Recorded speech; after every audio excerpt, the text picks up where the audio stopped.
Hello and welcome. Today, we're going to tackle a question that causes a lot of financial anxiety.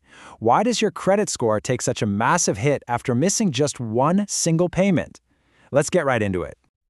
Okay, let's dive into this with a scenario that, probably keeps a lot of people up at night.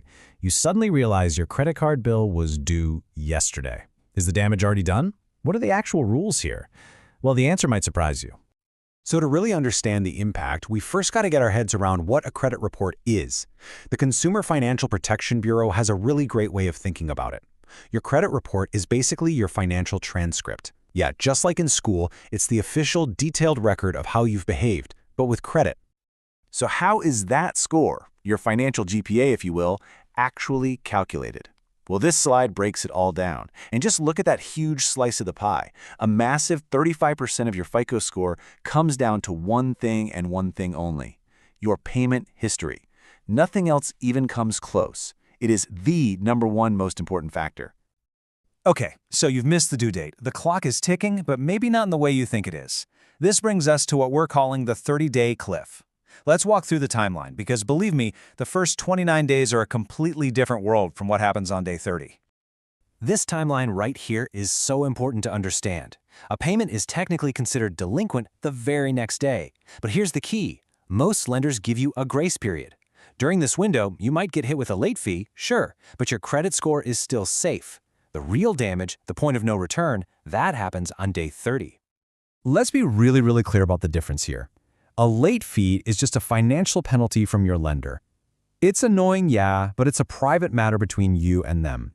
A delinquency, on the other hand, that's a formal negative mark on your permanent record, that financial transcript we talked about, and it gets reported to everyone: Experian, Equifax, and TransUnion. Okay, so the payment is now officially 30 days late, and it has been reported to the bureaus. This is the moment of impact. But why is it so severe? Why does this one event cause such a dramatic, painful drop in your score? And hey, we're not exaggerating how bad it is. Experts like Melinda Crows from the Consumer Financial Protection Bureau are very clear on this. She confirms that this isn't just a small dip, it is a really significant drop.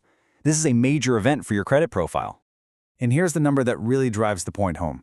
A single 30-day late payment can tank a high credit score by as much as 100 points. And here's the crazy part. The higher your score was to begin with, the more damaging that first missed payment is. You just have further to fall. So here's the crucial point.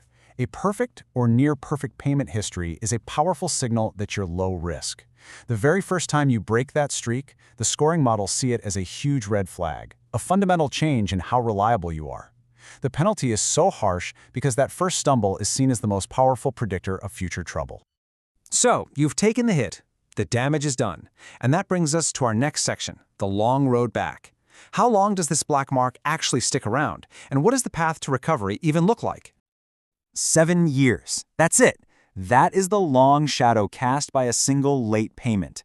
It's the amount of time that one negative mark will stay on your credit report. That's right. Federal law, specifically the Fair Credit Reporting Act, says that this one missed payment will stay visible on your financial transcript for 7 full years. Any potential lender for the next 7 years will be able to see it. And this leads to a critical takeaway. The Federal Trade Commission is super clear on this. You have to beware of credit repair scams. If the late payment information is accurate, the only thing that heals the wound is time and a new, consistent track record of on-time payments. Let me say that again. No one can legally scrub accurate negative information for a fee. So, with all that in mind, what are the actionable steps? How can you use this information to protect your score and keep your financial transcript looking clean? Here are the most important things to remember. Let's run through these quick. First, prioritize on-time payments above everything else. Second, know that 30-day rule. Paying a few days late might cost you a fee, but paying 30 days late costs you your score. Third, be proactive. Lenders are often willing to work with you if you just talk to them before you're late. And finally, keep an eye on your financial transcript. You can get free reports from the official site annualcreditreport.com. Ultimately, this all leads to a final, powerful question. Is your credit score just a grade for what you've done in the past, or is it a key to your future? Because understanding these rules isn't just about avoiding mistakes. It's about taking control. It's about turning your credit from a source of anxiety into a tool that unlocks better interest rates, better opportunities, and a better financial future. Thanks so much for watching this breakdown. If you found it helpful, be sure to subscribe for more explainers just like this one. We'll see you next time.